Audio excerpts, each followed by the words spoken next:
Business की कुछ ताजा खबरें आज की छोटी सी वीडियो में। सो आज की फास्ट न्यूज सैम ऑल्टमैन के बारे में है, जो कि एक जल्द ही नया सोशल नेटवर्किंग प्लेटफॉर्म लेके आ सकते हैं मार्केट में आने वाले टाइम में, जिससे कि वो टक्कर देंगे इलोन मस्क के एक्स प्लेटफॉर्म को और मार्क जकरबर्ग के फेसबुक प्लेटफॉर्म को। दरअसल कुछ रिपोर्ट्स के अकॉर्डिंग सैम ऑल्टमैन, जो कि ओपनएआई के सीईओ है, वो एक नया सोशल नेटवर्क प्लान कर रहे हैं जो एक्स यानी कि ट्विटर और फेसबुक को टक्कर दे सकता है। और रिपोर्ट्स में तो इसी के साथ ये भी बताया जा रहा है कि कंपनी ऑलरेडी इस प्रोजेक्ट को स्टार्ट कर चुकी है और इस वक्त वो प्रोटोटाइप के लिए फीडबैक भी ले रही है। तो बढ़ते हैं नेक्स्ट न्यूज पर, जो कि पॉलिसी बाजार के बारे में है और जिनको रिसेंटली आरबीआई की तरफ से ग्रीन सिग्नल मिल चुका है ऑनलाइन पेमेंट एग्रीगेटर बनने के लिए। तो रिसेंटली पॉलिसी बाजार की सब्सिडरी पीवीपे प्राइवेट लिमिटेड को आरबीआई की तरफ से अप्रूवल मिल चुका है ऑनलाइन पेमेंट एग्रीगेटर बनने के लिए, यानी कि इसके बाद कंपनी पॉलिसी बाजार और पैसा बाजार दोनों के लिए ही डायरेक्ट पेमेंट सोल्यूशन दे पाएंगी बिना किसी थर्ड पार्टी प्रोवाइडर के, जो कि कंपनी के लिए इस वक्त बहुत बड़ी और अच्छी न्यूज है। तो बढ़ते हैं नेक्स्ट न्यूज पे, जो कि एप्पल के फोल्डेबल आईफोन लीक के बारे में है, जिसपे की कुछ रिपोर्ट्स आ रही है कि एप्पल कुछ नया करने वाला है। दरअसल एप्पल कंपनी ने एक पेटेंट को फाइल किया है और उस पेटेंट के मुताबिक एप्पल अपने फोल्डेबल आईफोन्स में इन डिस्प्ले कैमरा टेक का यूज कर सकते हैं, जो फेस आईडी को बिना विजिबल कैमरा के भी इनेबल कर पाएगा। अब ये बिना कैमरा के कैसे होगा, तो मैं थोड़ा सा आपको समझाने की कोशिश करती हूँ। दरअसल उस पेटेंट की इंफॉर्मेशन के मुताबिक फोन्स में बेटर लाइट ट्रांसमिशन होगा, जिसकी वजह से ये फेस को रीड कर पाएगा और फोन को अनलॉक कर पाएगा बिना कैमरा के। साथ ही में ये फोन आपको दिख सकता है 2026 के एंड तक, जिसमें कि एप्पल फोल्डेबल आईफोन और उसके अलावा एक और बड़े फोल्डेबल डिवाइस पर इस वक्त काम कर रहा है। इसकी लॉन्च डेट उन्होंने अभी तक अनाउंस करी नहीं है, लेकिन इसको एक्सपेक्ट किया जा रहा है कि 2026 तक ये दोनों चीज लॉन्च हो सकती है। तो बढ़ते हैं नेक्स्ट न्यूज पर, जो कि इंटरेस्टिंग न्यूज है और वो हमारे रिजॉर्ट मार्केट के बारे में है हमारे देश के, जो कि हिट कर सकता है 2027 तक $1 बिलियन। तो recently luxury resort developer Fine एसेस ने कहा है कि ब्रांडेड रेजिडेंस और रिजॉर्ट्स का मार्केट 2027 तक $1 बिलियन पहुंच सकता है। और इस बड़ी डिमांड के पीछे के कारण उन्होंने बताया कि बिजनेस ट्रैवलर्स और डोमेस्टिक लेजर के चलते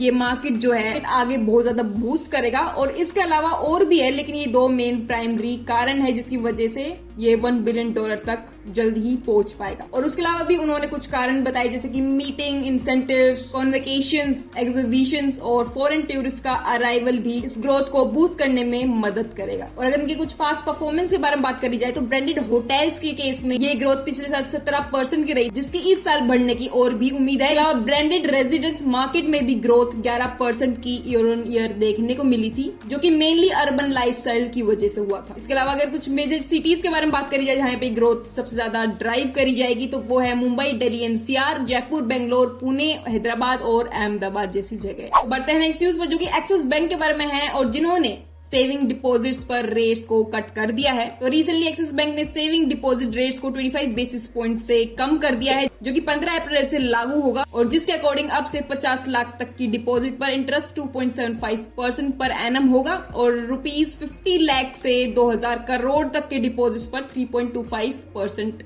पर एनम आपको मिलेगा। और अगर इंटरेस्ट रेट के और डिटेल के बारे में बात करी जाए तो जो डिपॉजिट 2000 करोड़ से ज्यादा होगा उन पर interest rate overnight Mumbai interbank offer rate, जिसको कि IMDOR भी बोलते हैं, उसके साथ प्लस में 75 बेसिस पॉइंट्स भी मिलेगा। वैसे अगर इसके अलावा एक और बैंक के बारे में बात करी जाए जिन्होंने सेम इंटरेस्ट रेट को फॉलो किया है, वो है HDFC बैंक। उन्होंने भी अपने 25 बेसिस पॉइंट से अपने इंटरेस्ट रेट को कट किया है और जिसकी वजह से सेम 50 लाख पर 2.75% और उसी पर 3.25% होगा। यहाँ पे 3.25% एक्सिस बैंक की तरह होगा कि जो अमाउंट 50 लाख से ऊपर होगा उस पर ये रेट है। अब अगर इसके अलावा दूसरे बैंक ICICI बैंक के बारे में बात करी जाए तो उन्होंने भी ऑलमोस्ट सेम रेट्स को फॉलो किया है, लेकिन थोड़ा सा ज्यादा है HDFC और एक्सिस से। उन्होंने 50 लाख पर 3% का रेट रखा है और उससे ऊपर वालों पे 3.50% का। तो बढ़ते हैं नेक्स्ट न्यूज पर, जो कि वॉलमार्ट के बारे में है और जिन्होंने लीज पर लिया है 4.6 lakh square feet in Chennai. तो रिसेंटली वॉलमार्ट ने चेन्नई में 4.6 लाख स्क्वायर फीट का कॉमर्शियल स्पेस लीज किया है, जो कि वहां के ITPC में लोकेटेड है और इसके लिए वो लोग रेंट देने वाले हैं 3.26 करोड़ का पर मंथ। और ये वॉलमार्ट ने पूरे 5 साल के लिए लीज पर लिया है, जिसकी स्टार्टिंग हुई थी 1 जनवरी इसी साल से। और इसी के साथ साथ ये रेंट हर साल 4% से इंक्रीज होगा। और इसी के साथ साथ अगर सिक्योरिटी डिपॉजिट के बारे में बात करी जाए तो वो भी उन्होंने 6 महीने के बराबर अपना अमाउंट ऑलरेडी पे कर दिया है, जो कि है 19.55 करोड़ सिक्योरिटी डिपॉजिट उन्होंने कर दिया है। सो चेन्नई वाला कांग्रेस। तो बढ़ते हैं नेक्स्ट न्यूज पर, जो कि जिंदल ग्रुप के बारे में है और जो जल्द ही 15,000 करोड़ का इन्वेस्टमेंट करने वाला है रिन्यूएबल एनर्जी कंपोनेंट्स में।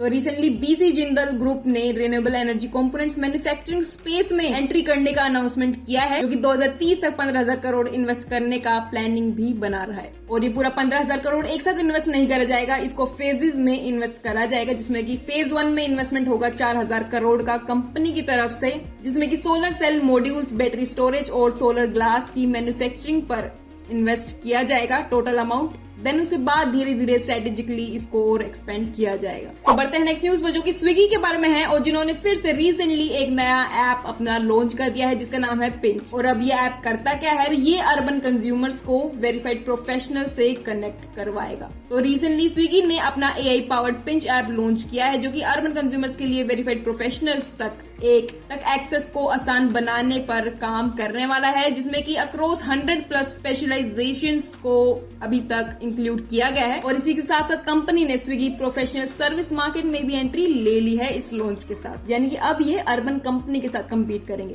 तो बढ़ते हैं नेक्स्ट न्यूज पर, जो कि एक फ्री बस सर्विस के बारे में है, जो कि लॉन्च की है उबर ने। अगर आप एक फैन है तो वो वाला फैन नहीं, यहाँ पे IPL फैन की बात हो रही है, क्योंकि उबर ने रिसेंटली अनाउंस किया है कि वो अर्जुन जेटली स्टेडियम दिल्ली में होने वाले मैचेस के लिए उबर का फ्री फैन शटल सर्विस आपकी ट्रैवल को आसान बनाने के लिए लॉन्च करने वाले हैं, जो कि स्टार्ट होने वाला है अप्रैल 16 से। और ये पूरे 4 मैचेस के लिए अवेलेबल होने वाली है, जो कि है 16 अप्रैल, 27 अप्रैल एंड 29 अप्रैल एंड 11 मई के लिए। तो अगर आप लोगों के पास IPL की टिकट है तो आप ये ऑफर्स को क्लेम कर सकते हो और फ्री राइड ले सकते हो। और ये बस चलने वाली है दिल्ली से, नोएडा से, गुड़गांव से। अब इसको पूरा बुक कैसे करना है, आपको अर्बन ऐप को ओपन करना पड़ेगा, अरुण जेटली स्टेडियम को पिकअप और ड्रॉप ऑफ लोकेशन को सेट करना होगा। देन शटल आइकन पर टैप करना होगा, फिर टाइम चूज करो, सीट रिजर्व करो, साथ ही में इसमें मैच टिकट्स को जरूर लेके जाना दिखाने के लिए। वैसे तो ये एक प्रमोशन की तरह लग रहा है, पर ये कोई प्रमोशन नहीं है, ये एक न्यूज थी जो मैंने कवर कर दी, पर कोई नहीं। बढ़ते हैं नेक्स्ट न्यूज पे, जो कि गवर्नमेंट की वीट प्रोक्योरमेंट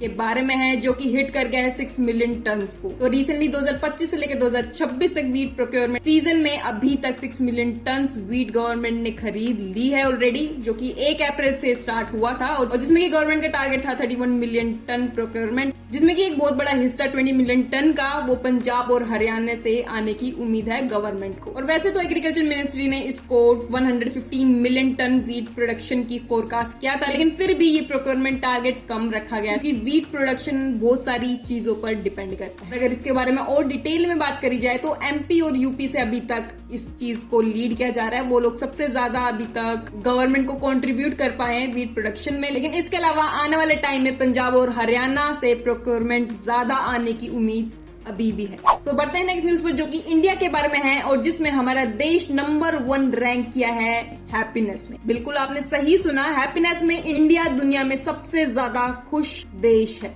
तो रिसेंटली इप्सोस, जो कि एक multinational market research and consulting firm है, उन्होंने एक रिसर्च कंडक्ट की थी, जिसमें कि इंडिया ने टॉप किया और अपने आप को रैंक करवाया नंबर 1 पे, और जिसमें कि उन्होंने जापान को भी पीछे छोड़ दिया है। तो रिसेंटली इप्सोस के एक ग्लोबल सर्वे में इंडिया दुनिया का सबसे ज्यादा खुश देश निकला, जिसमें कि 88% लोगों ने कहा कि वो लोग यहाँ पर बहुत ज्यादा खुश हैं। और जिस लिस्ट में जापान बॉटम 3 पर आया, जहाँ पर सिर्फ 12 लोगों ने कहा कि वो वहाँ पे अपने देश में बहुत ज्यादा खुश हैं। और अगर इसके कुछ पैरामीटर्स के बारे में बात करी जाए तो लाइफ सेटिस्फेक्शन में भी इंडिया आगे है, जिसमें कि 74% लोगों ने कहा कि वो अपनी लाइफ से सेटिस्फाइड हैं, जबकि जापान के सिर्फ 13% लोगों ने कहा कि वो लोग सेटिस्फाइड हैं अपनी क्वालिटी ऑफ लाइफ से, सिर्फ 13%। आप सोच सकते हो। इसके अलावा जापान की इस 13% के अलावा एक और चीज ने भी सभी को शॉक किया, इसमें कि जापानीज लोग वहाँ के इन्फ्लेशन से बहुत ज्यादा परेशान हैं। जैसा कि आपको पता है, जापान डेकेड से ही डिफ्लेशन फेस कर रहा है और अब 2025 में इन्फ्लेशन 12.2% तक वहाँ पर पहुंच गया है। और इसको बीट करने के लिए वहाँ की सैलरी लोगों की नहीं बढ़ी है, जिससे कि वहाँ के सीनियर सिटीजन बहुत ज्यादा परेशान। तो शायद यही एक कारण हो सकता है कि वहाँ के लोग अभी इस वक्त खुश नहीं है। इसके अलावा सीनियर सिटीजन्स को छोड़कर जापान का यूथ भी होपलेस है, क्योंकि वहाँ के एक 19 साल की लड़की ने बोला कि मैं सिर्फ काम करूंगी ताकि पेंशन सिस्टम को सपोर्ट कर सकूं वहाँ के, पर उसके अलावा फ्यूचर का कोई भी उनको होप नहीं है।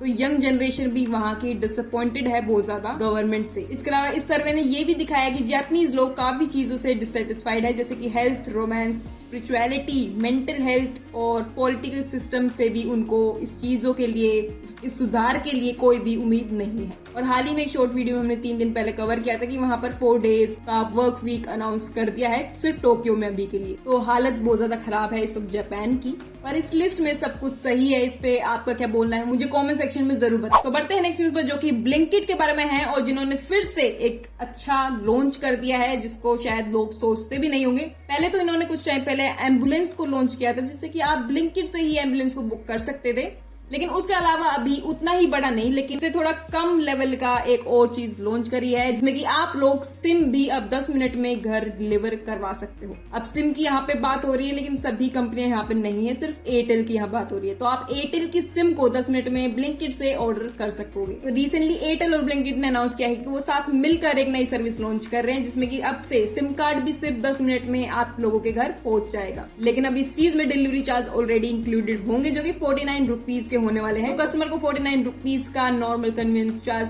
फी देनी पड़ेगी ब्लिंकिट को, जिससे कि सिम कार्ड को घर तक पहुंचाया जा सके। तो नाइस लॉन्च बाय ब्लिंकिट। लेकिन उसके अलावा एक और एडिशनल इन्फॉर्मेशन कि ये अभी तक सिर्फ 16 सिटीज में ही अवेलेबल है, जो कि अगेन दिल्ली, मुंबई, बेंगलोर, पुणे, लखनऊ, हैदराबाद, जयपुर, चेन्नई, इंदौर, भोपाल, गुड़गांव और फरीदाबाद, सोनीपत, अहमदाबाद, कोलकाता और सूरत में इस वक्त अवेलेबल है। तो बढ़ते हैं नेक्स्ट न्यूज पर जो कि पीएम मोदी जी के बारे में है, जिन्होंने अपने एक्स पर कुछ पोस्ट करते हुए सभी को दिखाया कैसे स्टैनफोर्ड की एआई इंडेक्स 2025 के मुताबिक इंडिया दुनिया का सबसे फास्टेस्ट ग्रोइंग एआई हायरिंग देश बना 2024 में, जिसमें कि 33.4% का ग्रोथ हायरिंग में देखने को मिला। लेकिन इसी साथ उस रिपोर्ट में चैलेंजेस को भी हाईलाइट किया गया है जो कि पीएम मोदी जी ने भी एड्रेस किया। और इसमें भी 2015 से लेकर 2024 के डेटा के हिसाब से India AI skill penetration 1.5 score के साथ दुनिया में दूसरे नंबर पर बना रहा, जिसमें कि यूएस थोड़ा सा उनसे आगे है कि सिर्फ 2.6 स्कोर के साथ थोड़ा सा आगे है। और इसमें भी ओपन सोर्स कंट्रीब्यूशन में जबरदस्त ग्रोथ देखी गई, जो कि गिट हब्स पर 2024 में एआई प्रोजेक्ट्स के बारे में बात कर ली जाए तो 19.9% का कंट्रीब्यूशन इंडिया से आया था, जो कि यूएस के बाद सेकंड नंबर पे है। उसके अलावा इंडिया ने यूरोप को भी इस चीज में पीछे छोड़ दिया है। और अगर एआई की इन्वेस्टमेंट के बारे में बात करी जाए तो उसमें इंडिया काफी ज्यादा पीछे है, क्योंकि सिर्फ $11.29 बिलियन